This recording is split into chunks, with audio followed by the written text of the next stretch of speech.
Good day, viewers. You are welcome back to Tindanious math tutorials. We are still considering conditional permutations type 2, where we are going to treat two or more objects as a single unit, right? So if you are new here, kindly visit my previous lecture videos on conditional permutations type 2 before you attempt watching this video. So let us appreciate the topic by considering example. So we have 10 students are to sit on a bench, okay? If two particular students must not sit next to each other, so let's take it this way. You are going to write an exam, okay? Let's say you have a serious paper to write, let's say thermodynamics, right? Then you realize there are two students, okay? They already know the tactics to the exams, okay? They want to help each other. And now mathematics wants to destroy that array, that arrangement. So here, our math is telling us that if two particular students must not sit next to each other, or when they sit next to each other, they might what? They might share materials or resources, right? So this is one application of what? Of permutations in real life situations. So never in your life should you say, what am I going to use mathematics for? It's because you don't know the idea, right? So we are all here to learn. Let's get back to serious business. So we have 10 students are to sit on a bench. If two particular students must not sit next to each other. So here, let's look out for the total number of students, which is equal to 10. So n, which is equal to my total number. So n should be equal to r, because we are taking all at a time r. Okay, so n should be equal to r, which is equal to 10, because we are interested in what 10 students. And let P represent the letters, okay? But here, the P here denotes human beings, the number of human beings, okay, being treated as one. So here we are saying if two particular students must not sit next to each other. So I will say P here should be equal to what? Should be equal to 2. Look at that. So we are treating these two people together. Is that also?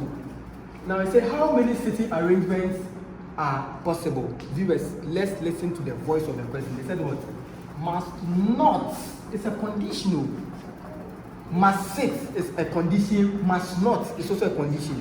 So here, before we can solve for this question, let us first of all arrange to know those number, or we want to know the number of arrangements if those two boys must sit together. We have to look out for that first before we solve for not sitting, next to each other. So I can say number. So number of arrangements. So number of arrangements. Okay, if two particular students. Viewers, don't feel lazy in writing all this, okay? If two particular students must sit together, must sit next to each other, okay, as given by viewers n minus p, then plus 1, all factorial, then times what? Times p what? All factorial, right? So you can just do substitution, right? So I have n. My n here is equal to 10. So I have 10 minus my p, which is equal to 2. So I have 2, then plus 1, all factorial, then times my p. My p here is 2, which is what? 2 factorial. So 10 minus 2 is 8, plus 1, which is what? 9 what? Factorial, then times 2 what? Factorial. So here, by the help of the calculator, we have 9 factorial times 2 factorial being equal to 7 to 5, 7, 6, 0. So we have what? 7 to 2,005. Oh, I think we have it to be 725,760 number of ways. But that is not what the question is asking us to find, right? But here they are saying what? Must not. So here we say number of arrangements. So number of arrangements if two particular students must not, because we want to avoid what? Examination malpractice over here. So if two particular students must not sit next to each other, viewers, is given by, what do we have? Remember, copy and paste, okay? So we have what here? N minus p plus 1 all factorial, then times of p factorial, then minus the total number, which is n. You add factorial to it. As simple as that. So this is the difference. This is not, okay, must not. And here is what? It's must. So must and must not. As simple as that. So here, do you know n? Yes, n equals 10.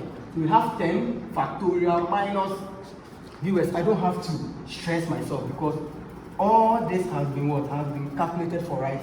So when I computed this, I had what? 760.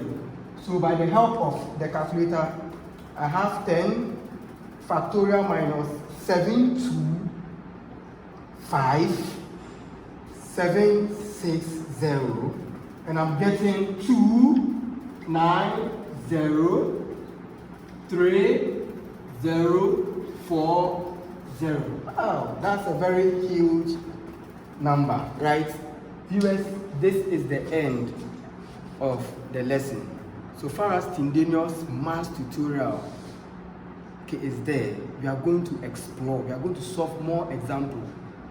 Your grade A, I'm not interested in your grade A, but how you are going to appreciate maths, how you are going to use maths to solve problems in the world. Once you become a problem solver, money will chase after you. I'll keep you posted. Bye.